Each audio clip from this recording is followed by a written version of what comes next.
Hey guys, it is Julie here with JT.Wealth, and today we are on part 7 of our dividend investing series. So let's get into it.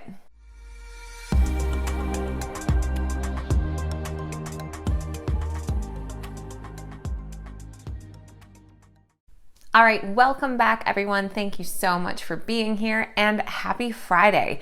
It has been a heck of a week in the stock market this week. We started off seeing some really great highs, but now we're seeing a lot more lows. And as we know, that is just how investing goes. So I hope you guys are still in good spirits as we head into the weekend.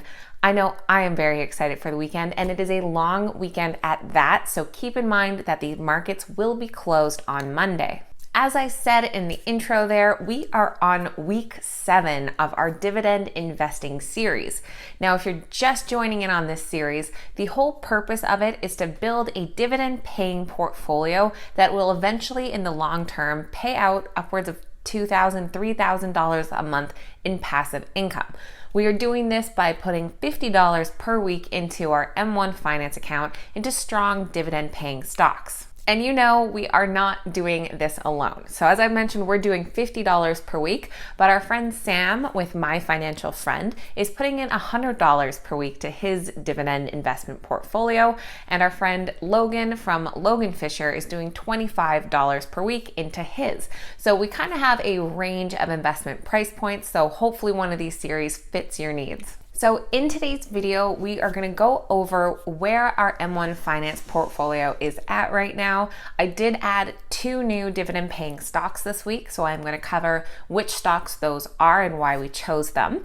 And before we get into all that, I just want to remind you, if you are looking to open up a new brokerage account, there are links down below in the video's description. M1 Finance has an awesome promotion right now where if you sign up using our link, you will get $20 as a bonus for funding your account with $100. So right off the bat, that is a 20% return on investment, which I'm certainly happy with 20%. So definitely use those links below if you're looking to start a new account. Also, just a reminder, please make sure that you are subscribed to the channel. Really helps us grow and helps you stay up to date with all of our latest videos, and make sure to give us a big thumbs up if you like the video too. Okay, so now let's get into the good stuff and take a look at our M1 Finance portfolio. This is just a kind of high level overview of our portfolio right now. So like I said, we're at week 7. Our balance is sitting at $353.47, obviously from our $50 contribution each week, and we have seen some modest gains there around the 2.97 mark. And honestly, with how the market ended this week, I am more than fine with that right now. And here we break down the holdings that are in our little M1 Finance pie. So as I mentioned, I did add 2 new stocks to our portfolio this week. They're at the bottom of the list there. You can see Cisco and JPMorgan Chase. Across the board, we kind of have a mixed bag of green and red as far as our returns go. But like I said, with the market this week, we expect those fluctuations. It's not going to be green every single week, so I am more than okay with that. This is a very long-term portfolio. When you consider the time frame for this portfolio is 20 to 25 years, these little dips and such do not bother me as we have a very long time frame. So those ups and downs are to be expected, but we ride them out. On that note, before we jump into those 2 new stocks that we added this week, I also wanted to share with you guys a graph that I found, which I thought was pretty interesting, and I hope you do too. And that is if we take a look at the S&P 500 Dividend Aristocrats. So these are stocks within the S&P 500 that have been paying dividends for 25 plus years, and compare it to the S&P 500 as a whole, you can see that those dividend aristocrats have outperformed the S&P 500 overall when we look back at the last 15 years. So despite having some of those really big growth companies in the S&P 500, like some of those tech companies that we've seen such amazing returns, if we focus on those ones that have the dividends, it's just really solidified solid returns over the long term. So that was just something that I didn't necessarily expect, but I just thought was pretty neat to see. But anyways, let's get into those 2 new stocks that we added to our portfolio this week, starting with Cisco. Now, I did just talk about Cisco in a video earlier this week when I was discussing stocks that I thought were a good buy. So, I mean, it's probably not a huge surprise that I did buy it, but basically Cisco is a multinational tech conglomerate. These guys are leaders in the IT, networking, and cybersecurity realm. So we can take a look here at a summary of their dividend info. They have a nice dividend yield at 3.52%, and we've seen a 5-year growth rate of 13.27%, with that dividend growth happening over 9 years. Now, when I was looking at these guys, the only dividend history goes back to 2011. So it does look like they've just been paying for 9 years, but still nice to know that it's been growing each year. Down at the bottom, we can see it is a quarterly dividend with the most recent payout back in July. So we should be seeing the next one coming up here in October. Taking a look at their stock chart, I know we see a lot of red, but honestly, I think that's what also makes it a good buy. After their last earnings report, we saw a steep drop-off, even though they did better than the expected earnings results.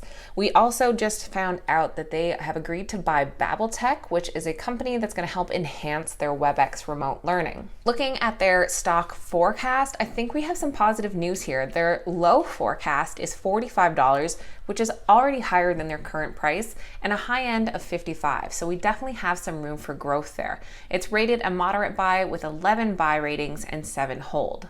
So the way that I see it, Cisco is basically on sale right now, and who doesn't love a good sale? I think long term there is some serious potential for growth, and that they will be a consistent dividend payer over the years as well.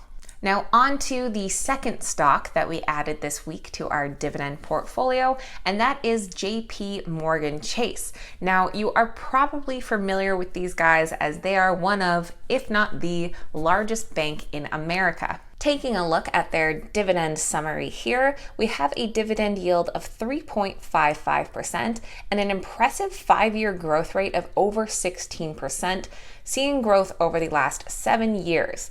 Now, JPMorgan Chase has been paying dividends since 1996, so that is 24 years, meaning they are on the cusp of being a dividend aristocrat. At the bottom, these guys are also a quarterly paying dividend, with their most recent payout being in July, so we should see the next one coming up here in October. Looking at the chart here for JPMorgan Chase, we are seeing red as after the pandemic, we saw a considerable drop off in their stock price and some fluctuation since. But this doesn't concern me. I think long term, these guys won't have a problem kind of making up that difference. JP Morgan did maintain their dividend payments throughout the pandemic, which is always a great sign. And although there may be some short-term uncertainty surrounding them, given our time frame for this investment portfolio, I think they definitely remain a solid play for the long term. So those are my 2 new stock picks this week for our dividend investment portfolio. Before I wrap everything up though, I do want to ask for a bit of feedback from you guys. So I now have 10 stocks in my portfolio, and I didn't intend on adding a bunch more. I don't want it to become too convoluted and have all these tiny pieces there. I really want to just focus in on some solid stocks. So that being said, I am undecided as to whether I should keep doing this update every single week. And if I should add in educational pieces or kind of what topics you want to see, or if we're okay maybe moving the series to bi-weekly where I just do an update on where our portfolio is at. So I don't want to bore you guys week over week if I don't have a lot of new information to share, but I don't want to leave you hanging either. So I would just love to hear kind of what other topics you'd maybe like to discuss as part of this series, or how often you'd like to see these updates. So please let me know your preference. On that note, thank you so much for watching. I hope you enjoyed. Make sure that you are subscribed, and if you made it all the way to the end of the video, you better give us a thumbs up as well. I hope you guys have a fantastic long weekend. Enjoy that extra day off, and cheers!